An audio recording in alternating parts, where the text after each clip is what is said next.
Учебник медитации. Часть 3. Медитация в йоге и буддизме – это именно психотехника самадхи, шаматха. Термин «медитация» имеет западное происхождение, и это создает определенные сложности при его сопоставлении с восточными психотехниками йоги и буддизма.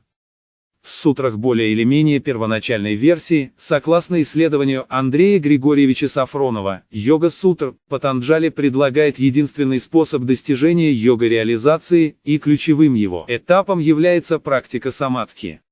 В буддизме имеется много самых разнообразных на вид практик. Это и дзахчен школы Ньингма, старые переводы тибетского буддизма, основанные в VIII веке. Это и Махамудра с ее 3 ступенями основы: природа Будды, пустота, пути, практика и плода, достижение сознания Будды, являющиеся высшим духовным учением школ Сарма, новые переводы тибетского буддизма, среди которых такие школы, как Кагью, XI-XII века, Сакья, основана в 1073 году, Джананг, XII век, и Гелук, основана в 1409 году, возникшая из школы Кадампа, которая, в свою очередь, была основана в начале XI века. Но если подробно изучать все эти учения, включая и множество направлений тантрического буддизма, число которых в период их расцвета в Индии достигало нескольких сотен, то все их практики коренятся именно в психотехнике самадхи, шаматха. В тибетском буддизме имеются и ритуалы, включающие в том числе использование масок и париков. Часть этих ритуалов коренится в различных околомагических и околошаманистских добуддийских практиках, но они связаны в том числе и с задабриванием и умиротворением различных гневных сущностей, дхармапал, из тонких миров для получения различных выгод в этом мире, и не являются непосредственно теми практиками, которые ведут к достижению сознания Будды, просветленного, оставаясь скорее магическими ритуалами. Отдельно можно отметить, что, например, споры о различиях между взглядами Мадхьямаки и Йогачары, 2 основными философиями буддизма Махаяны, не улучшат практику медитации и будущее диспутирующих, если проводить их, оставаясь на всего лишь ментальном уровне развития без достижения просветления. Такие споры, если они проводятся не для выяснения сути учения Будды для его последующей практики, будут оставаться всего лишь жонглированием умом понимаемых каждым по-своему вербальных ярлыков терминов, оставаясь где-то на уровне выступлений лекторов Адвайты. Махамудра и Дзахчен явно и непосредственно основываются на психотехнике шаматха. Многие различные буддийские практики, например, из числа 6 йог Наропы, Шаданга-йога Надапада, полученных от его учителя Тилопы, включая и Тумо, йога внутреннего тепла, также основываются на предварительном достижении 3-часовой шаматхи, будучи уже надстройками над ней, и в своем полноценном виде невозможны без достижения такой шаматхи.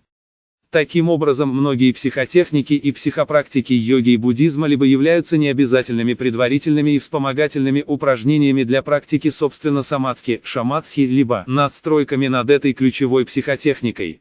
Попытки называть дхарану, самьямы, випашьяну, мету или различные сложные психотехники и психопрактики йоги и буддизма медитацией похожи на то, как если бы геолог называл все минералы просто камнями.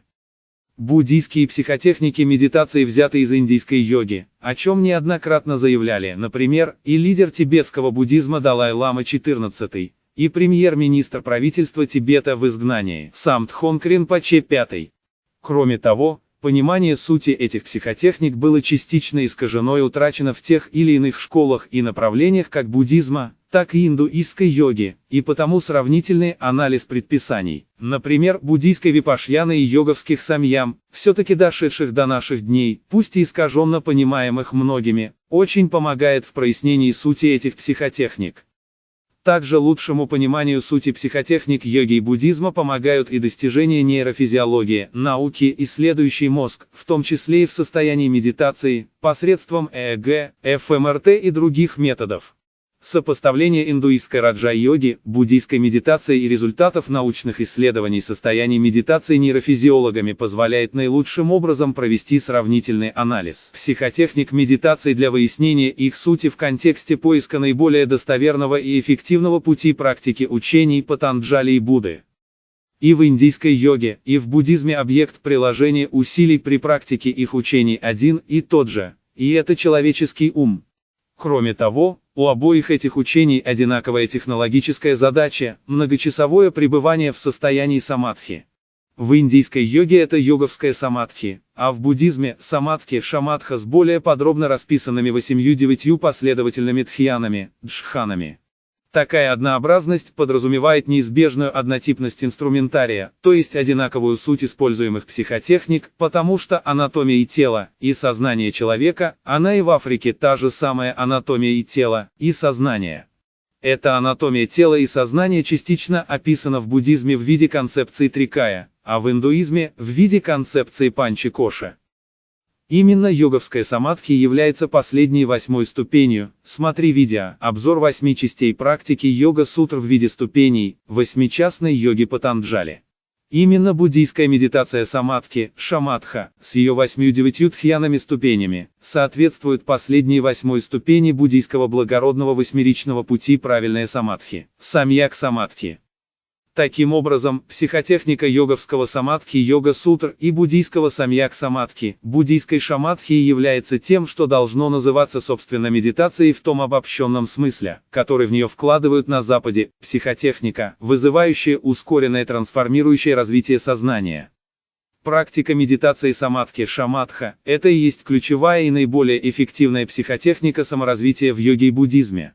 Какие бы сказки про тайные древние мощные практики, якобы полученные чуть ли не из наскальных рисунков, альмеков и династических учений избранного круга посвященных не выдумывали современные продавцы успешного успеха, в том числе и в челмах с хорошо подвешенным языком, но за последние пару тысяч лет так и не появилось ничего эффективнее ключевой психотехники йоги и буддизма. Последней, 8-й, ступени 8-частной йоги Патанджали и благородного восьмеричного пути.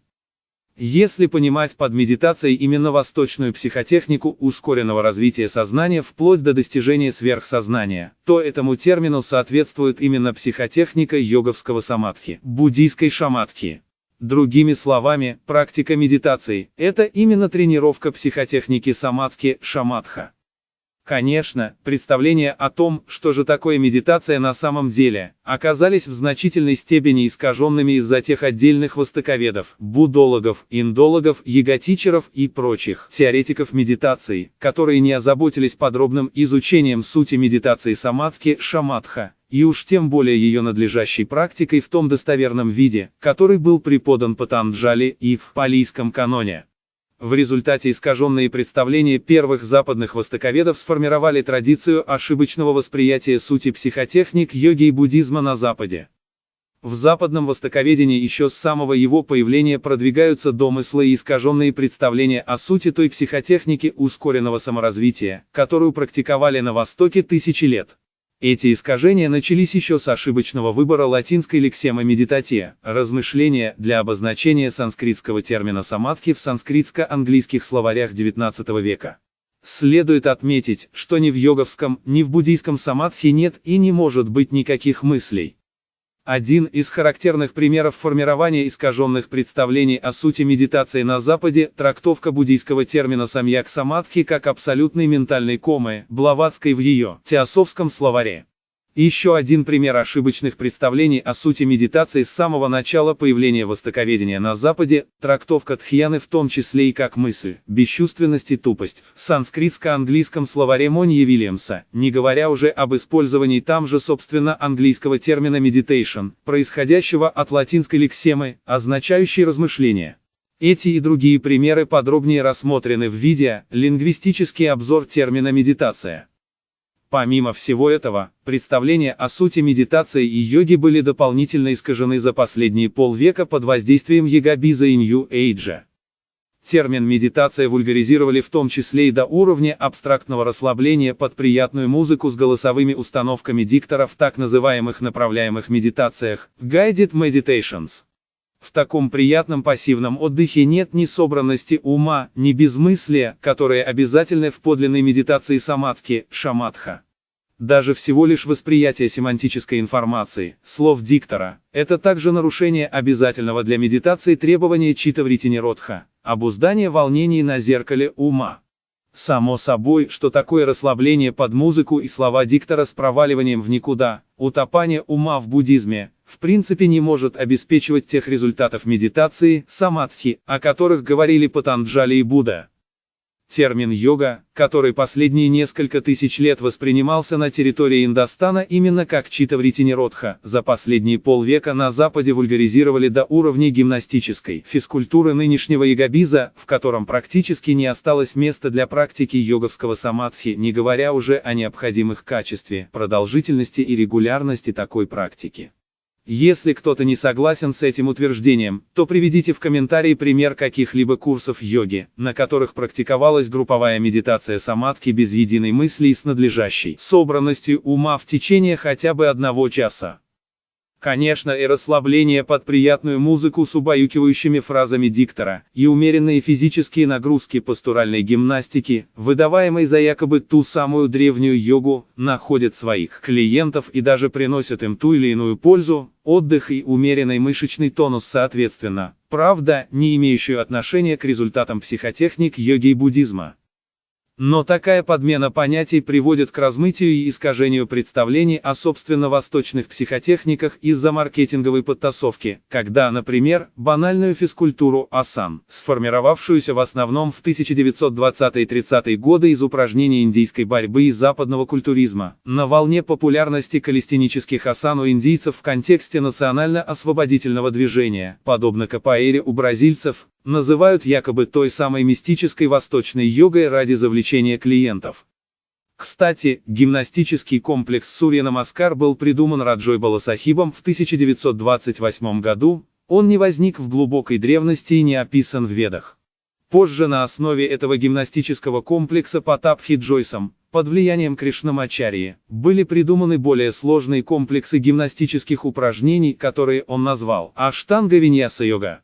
Патабхи Джойс семантически заякорил название своего йогабизного гимнастического бренда сразу 2 йоговскими терминами – аштанга и йога, сделав аллюзию на аштанга-йогу, 8-часную йогу, Патанджали и, конечно же, якобы древнюю традицию придуманных им гимнастических комплексов. Слово виньяса в данном контексте означает переходы, связки между асанами. Медитация йоговского самадхи, как бы странно это ни звучало, никогда не преподавалась на курсах Патабхи Джойса. Для нынешнего йогабиза и нью-эйджа характерна эксплуатация культовых терминов йога и медитация в качестве бесплатной рекламы для продвижения платных якобы мистических муляжей восточных психотехник, что весьма затрудняет попытки выяснения сути учений Патанджали и Будды из-за засилья попсовых вульгаризированных представлений о них. Также отдельно можно отметить, что для успешной практики медитации следует вести сравнительно спокойный образ жизни. Эффектные медитации на вершине горы, под струями водопада или на камне над горной речкой хорошо смотрятся в Инстаграме и Ютубе, но в долгосрочной перспективе подобная разовая медитация не будет эффективнее любой другой обычной медитации в тихом, спокойном и привычном месте, в котором к тому же не будет неизбежно ухудшающих качество медитации излишней физической усталости и эмоциональной возбужденности. Кроме того, медитатор при попытке медитировать иногда может впадать в дрему, и последующий неконтролируемый наклон тела на камне над горной речкой или на уступе скалы может привести к негативным последствиям. Вся медитация проходит в сознании медитатора. Регулярность медитации намного важнее эффектного места ее проведения. В следующей части будет рассмотрена важность соблюдения нравственных принципов, необходимого базового условия успешной практики медитации самадхи, шаматха.